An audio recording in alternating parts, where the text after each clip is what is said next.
Hello प्यारे बच्चों, मैं सीनियर मैथमेटिक्स फैकल्टी और मेरा नाम तनवीर सर है। आइए आज के इस लेक्चर में हम टेस्ट आईडी 2 को डिस्कस करते हैं। हमारा जो टेस्ट आईडी 2 का पहला क्वेश्चन है, आपको देखना है कि कौन सा ऐसा नंबर है, छोटा सा नंबर, स्मॉलेस्ट नंबर, ठीक है ना, जो 2 से भी डिवाइड होता है, 3 से भी डिवाइड होता है और 5 से भी डिवाइड होता है, ठीक है ना। देखो, अगर हम ये देखेंगे, ये 5 से डिवाइड होता है, 2 से नहीं होता है, तो ये नहीं होगा।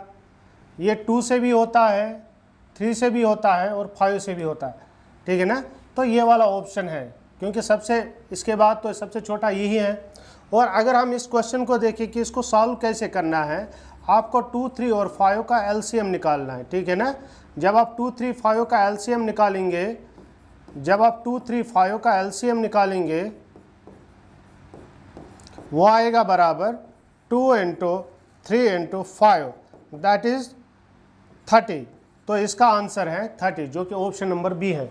जब भी आपको इस तरह का क्वेश्चन दिखे तो आप सिंपली नंबर्स का एलसीएम निकाल देना, और जो एलसीएम आ रहा है वही इस क्वेश्चन का आंसर होता है, ठीक है ना। नेक्स्ट क्वेश्चन, यहाँ पर हमें दिया गया है जो कि इक्वेशन है, क्वाड्रेटिक इक्वेशन, इसके रूट्स जो है रियल एंड इक्वल, ठीक है ना, रियल एंड इक्वल, और आपसे k की वैल्यू पूछी गई है।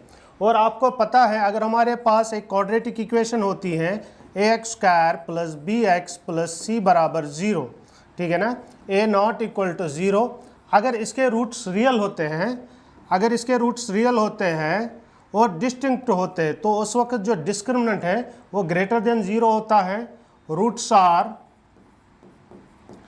रियल एंड डिस्टिंक्ट, ठीक है ना, डिस्टिंक्ट। और अगर रूट्स रियल और इक्वल होते हैं, ठीक है ना, अगर रूट्स रियल और इक्वल होते हैं, उस वक्त क्या होता है, जो कि डिस्क्रिमिनेंट है वो 0 के बराबर होता है, ठीक है ना, वो 0 के बराबर होता है। तो हमारे क्वेश्चन में भी यही पूछा गया है कि आप बताओ इस क्वाड्रेटिक इक्वेशन के जो रूट्स है वो रियल और इक्वल है, तो आप इसका डिस्क्रिमिनेंट जो है उसको पुट करेंगे 0 के बराबर, इसके डिस्क्रिमिनेंट को पुट करेंगे 0 के बराबर, ठीक है ना, इसके डिस्क्रिमिनेंट को पुट करेंगे 0 के बराबर। यहाँ a की वैल्यू है 1, b की वैल्यू है k, c की वैल्यू है 4, और जो डिस्क्रिमिनेंट होता है वो b² - 4ac बराबर होता है 0। यहाँ b की जगह क्या लिखेंगे, k² - 4 बराबर 0, ठीक है ना, k² बराबर 4, और k की वैल्यू आएगी, ठीक है ना, k की वैल्यू आएगी ±√4, ठीक है ना, जो कि ऑप्शन डी हमारे पास है। क्लियर? होप आपको ये क्वेश्चन समझ आया होगा। ये हमारा क्वेश्चन नंबर 2 था। इसमें हमको बोला गया था कि क्वाड्रेटिक इक्वेशन के रूट्स रियल और इक्वल है, और आपसे k की वैल्यू पूछी गई, तो हमें यहाँ कंसेप्ट लगा दिया कि रियल रूट्स तभी होते हैं, रियल और इक्वल, जब किसी क्वाड्रेटिक इक्वेशन का डिस्क्रिमिनेंट 0 होता है। और यहाँ से मुझे k की वैल्यू मिली ±4, √4, ठीक है ना। होप आपको ये क्वेश्चन समझ आया होगा। आप इसको नोट डाउन कर लो so that we can go for the next question.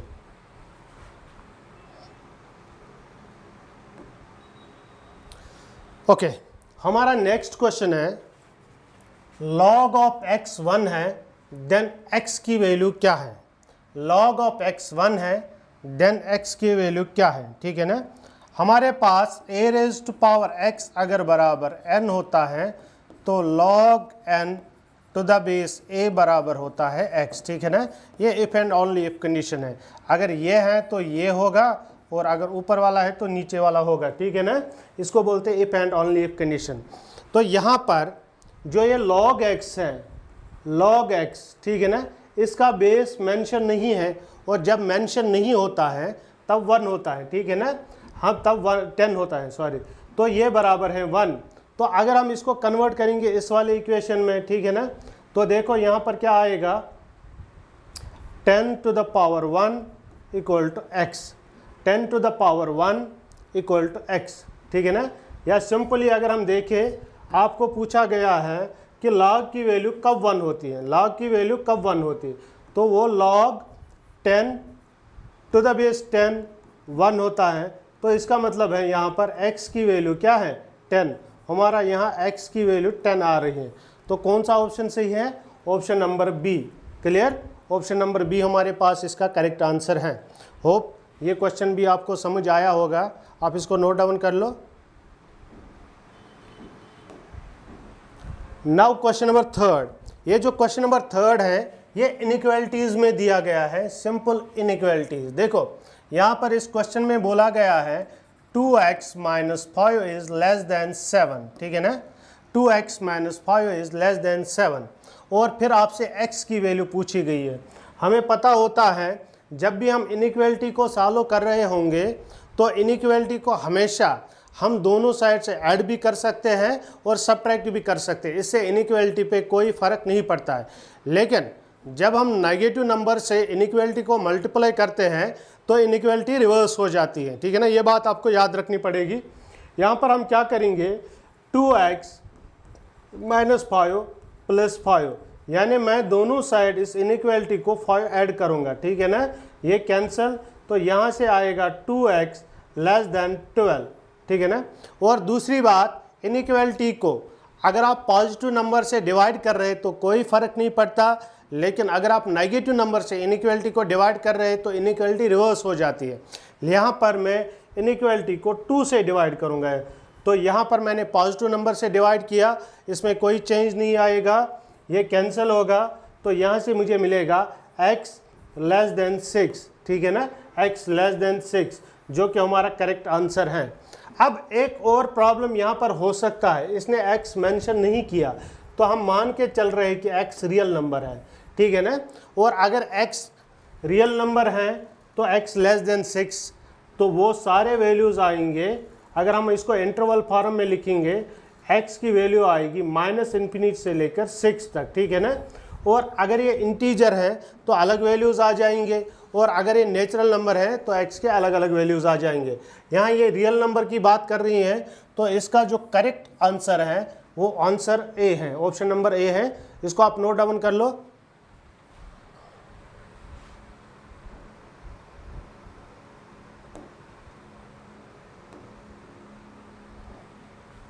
एक और इनइक्वालिटी का क्वेश्चन आया है, बिल्कुल सेम इसी तरह से करना है।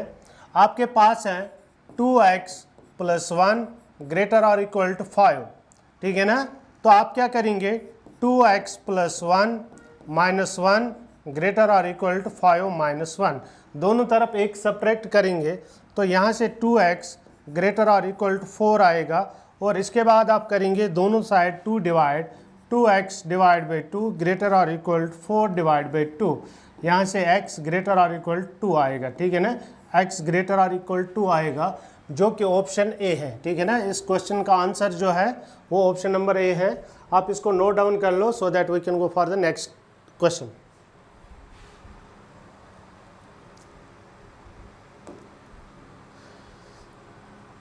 अभी तक जितने भी क्वेश्चन हमने देखे बिल्कुल सिंपल थे, बेसिक्स पे जो आपने बेसिक पढ़ा उसी पे वो सारे क्वेश्चंस इधर उसी बेसिक के इधर इर्द गिर्द घूम रहे थे, तो इसमें ज़्यादा डिफ़िकल्टी आपको नहीं होनी चाहिए इस तरह के क्वेश्चन सॉल्व करने में।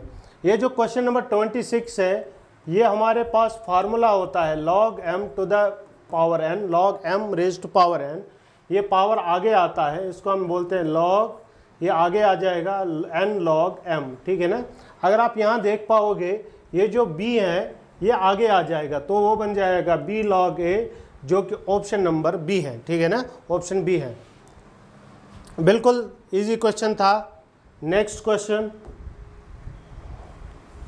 हाँ, द क्वाड्रेटिक इक्वेशन, यहाँ पर quadratic equation whose roots are 3 and 4।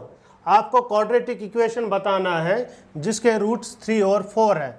अगर हमारे पास अल्फा और बीटा किसी इक्वेशन के रूट्स हैं तो इक्वेशन क्या होता है quadratic equation, x square minus alpha plus beta x plus alpha beta equal to 0, ठीक है ना, अल्फा बीटा इक्वल टू 0। तो यहाँ पर अल्फा और बीटा की जगह क्या है, अल्फा और बीटा की जगह क्या है, अल्फा हमारे पास 3 है और बीटा है -4। तो हमारा जो क्वाड्रेटिक इक्वेशन बनेगा 3 माइनस 4x प्लस 3 इंटू -4, जो कि 0 के बराबर आएगा। तो एक्स स्क्वायर माइनस, देखो यहाँ पर आएगा प्लस एक्स माइनस 12 बराबर 0, ठीक है ना, x square plus x minus 12 बराबर 0, जो कि ऑप्शन नंबर ए है, ठीक है ना, जो कि ऑप्शन ए है। याद रखना कभी कभी क्या गिवन होता है, वो आपको सम ऑफ रूट्स देता है और प्रोडक्ट ऑफ रूट्स देता है। उस वक्त जो क्वाड्रेटिक इक्वेशन होती है वो होती है x square minus S x plus P बराबर 0, ठीक है ना, ये वाला। और अगर अल्फ़ा बीटा गिवन है तो एस बराबर होता है अल्फ़ा प्लस बीटा और प्रोडक्ट होता है बराबर अल्फ़ा बीटा। तो इस हिसाब से जो क्वाड्रेटिक इक्वेशन बनेगा, जो क्वाड्रेटिक इक्वेशन हमारे पास होगा वो होता है बराबर एक्स स्क्वायर माइनस एस की जगह alpha plus beta x plus alpha beta बराबर 0, ठीक है ना। तो ये आपके इस क्वेश्चन का आंसर, जो क्वेश्चन का ऑप्शन है वो ऑप्शन नंबर 1 इसको सेटिस्फाई कर रहा है। आप इसको नोट डाउन कर लो so that we can go for the next question.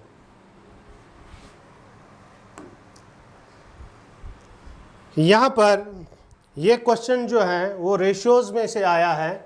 आपको A:B दिया है, B:C दिया है और आपसे पूछा है A:B:C। अगर आपको कभी इस तरह के क्वेश्चन मिले तो करना क्या है, कुछ आपको लिखना है A:B किसके बराबर है 3:4, ठीक है ना। अब B के नीचे B लिखना है, B:C किसके बराबर है, यहाँ पर B के नीचे लिखना है आपको 2:5। अब काम क्या करना है, ये जो बीच वाला है ये सेम बनाना है। तो आप क्या करोगे, नीचे वाले को 2 मल्टीप्लाई करोगे।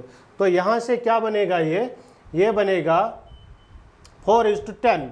तो अगर आप देखोगे A:B:C, देखो जब ये कॉमन बन जाएगा 2 से मल्टीप्लाई करोगे तो ये बन जाएगा 3:, दोनों में 4 है, ये 10 बन जाएगा, ठीक है ना। तो यहाँ से हमारा A:B:C किसके बराबर है 3:4:10, ठीक है ना, 3:4:10।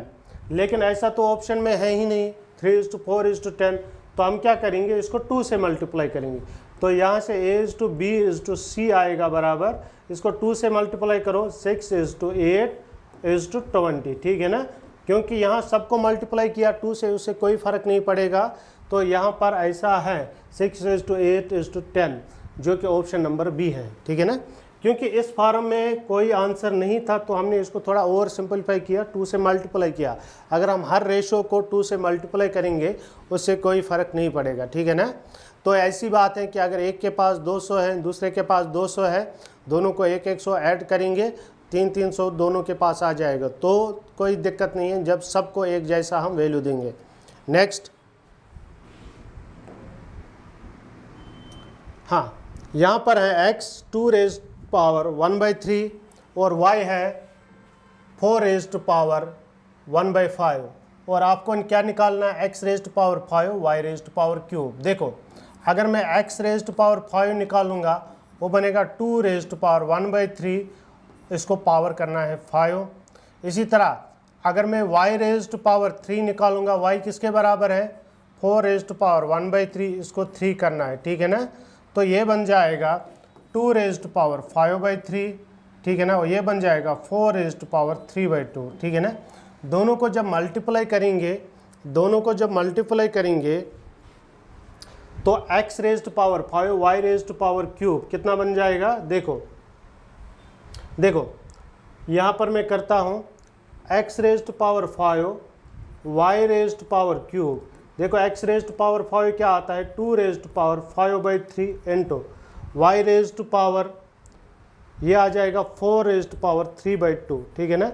लेकिन आप इसको लिख सकते हैं 2⁻5/3 इंटू 2⁻, इसको 2 स्क्वायर लिख सकते हैं ना, 2 स्क्वायर इंटू 3/2, ये और ये कैंसिल, ठीक है ना। तो यहाँ से मुझे मिला 2⁻5/3 और यहाँ पर ऐड होगा 3, ठीक है ना। दोनों को जब ऐड करेंगे तो यहाँ पर x⁻5 y⁻3 आएगा बराबर 2⁻5/3, ठीक है ना, प्लस 3। इसको जब आप फर्दर सॉल्व करेंगे ये बनेगा 9 + 5, ये बन जाएगा 2⁻14/3, ठीक है ना। 2^14/3। लेकिन ऐसा कोई ऑप्शन है ही नहीं। मुझे लगता है इस क्वेश्चन में करेक्शन है, यहाँ पर होना चाहिए 3 और यहाँ पर होना चाहिए 5, तब ये ऑप्शन मैच करेगा। ठीक है ना, तब ये ऑप्शन मैच करेगा। देखते हैं, तो यहाँ पर अगर हम x³ लेंगे तो x³ आ जाएगा बराबर 2, ठीक है ना, और y⁵5 लेंगे तो वो आएगा 4, ठीक है ना, वो 4 आएगा, y⁴ आएगा, ठीक है ना। तो जब इन दोनों को मल्टीप्लाई करते हैं x⁴ वो बन जाएगा 2 × 4 जो कि 8 के बराबर आता है, ठीक है ना। तो ऑप्शन नंबर बी, ठीक है। यहाँ पर इस क्वेश्चन में यहाँ पर करेक्शन था, पावर इंटरचेंज हो गए थे, तो ऑप्शन यहाँ पर मैच नहीं कर रहा था, इसलिए मैंने इनके पावर चेंज करके इसका ऑप्शन जो है वो मैच कर गया, ठीक है ना। आप इसको नोट डाउन कर लो so that we can go for the next question. Okay, अभी एक और क्वेश्चन है एंडाइसिस में, ये टॉपिक है एंडाइसिस का। यहाँ एक क्वेश्चन है x² raised to power 3 into 2 raised to power x raised to power 2, ठीक है ना। आपको बताना है ये किसके बराबर है, आपको बताना है ये किसके बराबर है। क्लियर? देखो, अगर हम देखेंगे ये हो गया x raised to power 6, ठीक है ना, x raised to power 6 into 2 raised to power 2x, ठीक है ना, 2 raised to power 2x, 2 raised to power 2x। Clear? यहाँ पर x raised to power 6, 2 raised to power 2x। Clear? तो यहाँ पर प्रॉब्लम है, इसमें यहाँ पर फिर से करेक्शन है, ये होना चाहिए 2 raised to power x। क्या होना चाहिए? 2 raised to power x। Clear? तो इस वाले क्वेश्चन में अगर हम देखें 2 raised to power x, 2 raised to power x raised to power 3 into 2 raised to power x raised to power 2, ठीक है ना। तो ये बनेगा 2 raised to power 3x into 2 raised to power 2x, ठीक है ना। अब बेसिस दोनों में सेम है, पावर इसका ऐड होगा 2 raised to power 3x plus 2x जो कि बराबर आएगा 2 raised to power 5x, ठीक है ना, 2 raised to power 5x। तो ऑप्शन ए इसका आंसर है, ठीक है ना, ऑप्शन ए इसका आंसर है। क्लियर? Next, thank you. आज का जो ये टेस्ट ID 2 है, होप कि आपको ये सारे क्वेश्चन अच्छे से समझ आए होंगे, और इसमें 1-2 क्वेश्चन में जो करेक्शन था आप वो करेक्शन कर लीजिए। जहाँ पर आपको और डाउट लगता है तो आप हमारे कमेंट सेक्शन में वो डाउट लिखिए, so that we can provide you the best possible answer. Thank you, have a nice day.